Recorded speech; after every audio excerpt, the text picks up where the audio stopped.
കുഞ്ഞുമോൻ ചങ്ങനാശ്ശേരി വരുന്ന അന്ന് മുതലുള്ള ഫ്രണ്ട്ഷിപ്പാണ്. He was a nice gentleman. ഞങ്ങളൊരു 30 പേര് ഫ്രണ്ട്സ് ചങ്ങനാശ്ശേരിയിലെ ഒരു അടിപൊളി ഫ്രണ്ട്സായിരുന്നു എല്ലാവരും.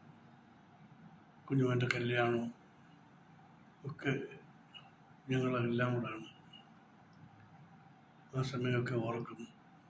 ഞാൻ പിന്നീട് ചെന്നൈക്ക് വന്നു 1984. പിന്നെ ഞാൻ കുഞ്ഞുമോനെ കാണുന്നത് കുഞ്ഞുമോൻ ചെന്നൈക്ക് ട്രീറ്റ്മെൻറ്റിനായിട്ട് വരുമ്പോഴാണ്, ആക്സിഡൻറ്റ് കഴിഞ്ഞ് ട്രീറ്റ്മെൻറ്റിനായിട്ട് വരുമ്പോഴാണ് കാണുന്നത്. ഞങ്ങളാണ് എയർപോർട്ടിൽ പോയി പിക്കപ്പ് ചെയ്ത് കൊണ്ടുവന്ന് അഡ്മിറ്റ് ചെയ്തത്, ഹോസ്പിറ്റലിൽ അഡ്മിറ്റ് ചെയ്യുന്നത്. അന്ന് മുതൽ പിന്നെയും ഞങ്ങൾ തിരിച്ചും ഞങ്ങൾ ഫ്രണ്ട്ഷിപ്പ് അങ്ങനെ കണ്ടിന്യൂ ചെയ്യുക.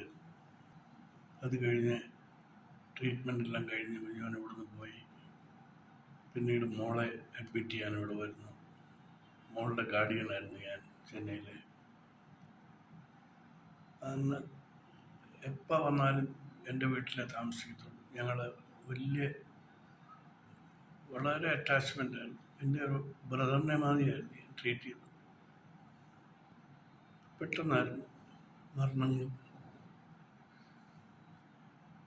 എല്ലാം ഷോക്കായിപ്പോയി. 5 വർഷം എത്ര പെട്ടെന്ന് പോയെന്നറിയത്തില്ല. ഞങ്ങൾ ചങ്ങനാശ്ശേരിയിലെ ഫാക്ടറിയിൽ ഡെയിലി ഞാൻ ചിലപ്പോൾ ഉച്ചയ്ക്ക് ഉണ്ണാനോടെ ചെല്ലും.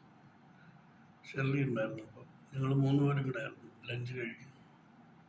അതൊക്കെ ഒരു ഗോൾഡൻ ഡേയ്സ് ആയിരുന്നു. അതൊക്കെ ഒന്നും മറക്കാനേ പറ്റില്ല.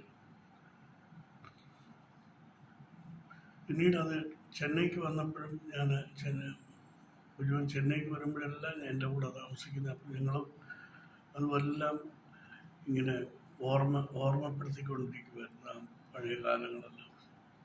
അതെല്ലാം മറക്കാനേ പറ്റത്തില്ല.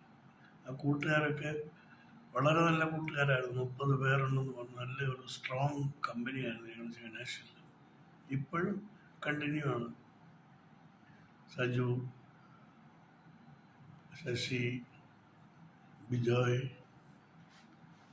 അങ്ങനെ ഒത്തിരി പേരുണ്ട്. അതൊന്നും മറക്കാൻ പറ്റത്തില്ല. കുഞ്ഞുമോൻ്റെ നിത്യശാന്തിക്കായിട്ട് ഞാൻ പ്രാർത്ഥിക്കുന്നു.